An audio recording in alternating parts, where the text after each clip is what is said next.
తీసుకున్నటువంటి రుణమాఫీకి సంబంధించినటువంటి అంశంలో మళ్ళా రెండో విడత కూడా ఇవ్వడానికి సిద్ధమవుతుంది. వాస్తవానికి మొదటి విడతనే ఇంకా సక్రమంగా కాలేదు. అందరికీ లబ్ధిదారులకు వారు చెప్పినటువంటి నిబంధనల ప్రకారము లక్షలోపు రుణాలు ఉన్నటువంటి వారందరికీ కూడా రుణమాఫీ ఉంటుందని చెప్పినప్పటికీ దాదాపు 30 నుంచి 40% లబ్ధిదారుల పేర్లు కూడా లేకపోవడంతో ఇప్పటికే అయోమయం గందరగోళంలో ఉన్నారు.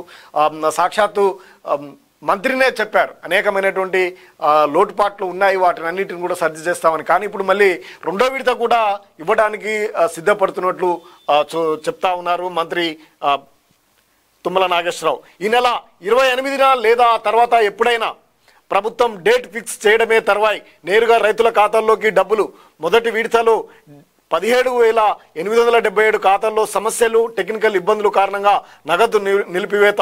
రాష్ట్రానికి సమాచారం ఇచ్చిన ఆర్బీఐ త్వరలోనే వారందరి ఖాతాల్లోకి పైసలు. వ్యవసాయ శాఖ మంత్రి తుమ్మల వెల్లడి. మొత్తానికైతే టెక్నికల్ ప్రాబ్లమ్స్ వల్ల వారికి ఇవ్వలేకపోయాం కాబట్టి తప్పకుండా ఇస్తామని చెప్తా ఉన్నారు.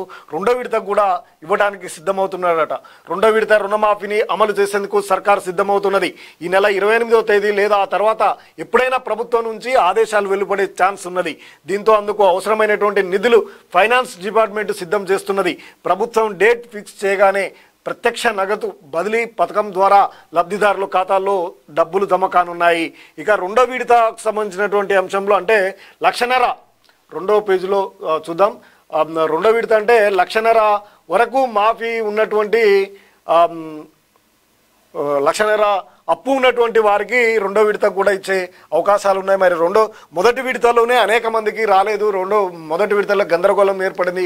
అనేక టెక్నికల్ సమస్యలు, అధికారుల యొక్క సమన్వయ లోపము, వీటన్నిటి కారణంగా మొదటి విడతనే ఇంకా రైతులకు లబ్ధిదారులకు అందలేదు. వాటిపైన దృష్టి పెట్టాల్సినటువంటి అవసరం ఉంది. మరి ఇక రెండో విడత కూడా అప్పుడే ఇస్తామని చెప్తున్నారు. రుణమాఫీ సెకండ్ ఫేజ్ అమలు ముహూర్తం ఖరారైంది. 1,50,000 వరకు అప్పులున్నటువంటి రైతులు బ్యాంకు ఖాతాలో వచ్చే వారం డబ్బులు జమ చేయడానికి ప్రభుత్వం సిద్ధమవుతుంది. అందులో భాగంగా అవసరమైనటువంటి నిధులు ఫైనాన్స్ డిపార్ట్మెంట్ సిద్ధం చేస్తున్నది. ప్రభుత్వం డేట్ ఫిక్స్ చేయగానే ప్రత్యక్ష నగదు బదిలీ పథకం ద్వారా లబ్ధిదారుల ఖాతాలో జమ కానున్నాయి.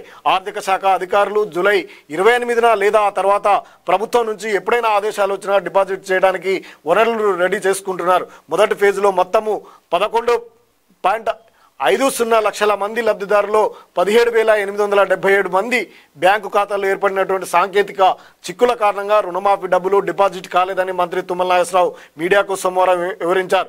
ఈ డబ్బులు 84.94 కోట్ల లబ్ధిదారుల ఖాతాలో జమ కాకుండా రిటర్న్ అయ్యాయని కూడా చెప్తా ఉన్నారు. అంటే 17,000 మంది రైతులకు జమ కాలేదు. టెక్నికల్ సమస్యల వల్ల అవన్నీ కూడా రిటర్న్ అయ్యాయట. ఆర్బీఐ దగ్గరే ఉండిపోయాయని స్పష్టం చేశారు. టెక్నికల్ సమస్యను పరిష్కరించిన తర్వాత ఆర్బీఐ నుంచి డబ్బులు తెప్పించుకొని రాష్ట్ర ప్రభుత్వమే నేరుగా రైతుల ఖాతాలో జమ చేస్తుందని పేర్కొన్నారు. ఈ కుబేర్ విధానంతో డబ్బులు బదిలీ. రెండో విడత రుణమాఫీని కూడా వీలైనంత తొందరగా కంప్లీట్ చేయాలని ప్రభుత్వం భావిస్తున్నట్లు మంత్రి తుమ్మల తెలిపారు. రుణమాఫీ డబ్బులు రిజర్వ్ బ్యాంకుకు చెందినటువంటి ఈ కుబేర్ విధానం ద్వారా లబ్ధిదారుల ఖాతాల్లోనే నేరుగా డబ్బులు జమ అవుతున్నట్లు వివరించారు. కొద్దిమంది రైతులు ప్రాథమిక వ్యవసాయ సహకార కేంద్రాలు, సిడి సంఘాలు, గ్రామీణ బ్యాంకుల నుంచి రుణం తీసుకున్నారని, వాటిని ఆర్బీఐతో సంబంధం లేకుండా రాష్ట్ర సర్కార్ బ్యాంకుల ద్వారా చెల్లిస్తుందని ఆ లబ్ధిదారుల వివరాలను బ్యాంకుల నుంచి తెప్పించామని మొత్తము 15,781 ఖాతాలు ఉన్నట్లు తేలిందని చెప్పారు. వాటి తనిఖీ దాదాపుగా పూర్తయిందన్నారు. 1-2 రోజుల్లో ఈ ఖాతాల్లో కూడా ఫస్ట్ ఫేజ్ రుణమాఫీ నిధులు జమ చేస్తామని తెలుపుతా ఉన్నారు. రెండో విడత ఇవ్వడానికి కూడా సిద్ధమవుతుంది. మొదటి విడతలో దాదాపు 17,000 మందికి అంటే 30 నుంచి 40% మందికి కూడా రుణమాఫీ అందలేదు. వారికి అనేకమైనటువంటి టెక్నికల్ సమస్యలు, సాంకేతికమైనటువంటి సమస్యల వల్ల రైతుల ఖాతాలో జమ కాలేదు. ఆర్బీఐ నేరుగా కాకుండా సర్కారే నేరుగా వారి ఖాతాల్లోకి వేస్తుంది.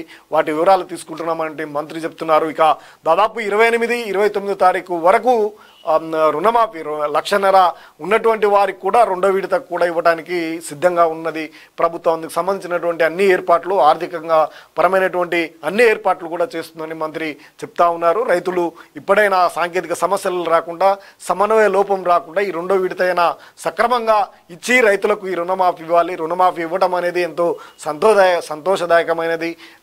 చిన్నకారు, సన్నకారు రైతులకు ఎంతో భరోసాను నింపింది ప్రభుత్వము. కాబట్టి ఇవి వారికి అందే విధంగా పటిష్టమైనటువంటి చర్యలు తీసుకుంటే బాగుంటుందనే అభిప్రాయం వ్యక్తమవుతుంది. ఇక ప్రధానంగా స్మిత సభ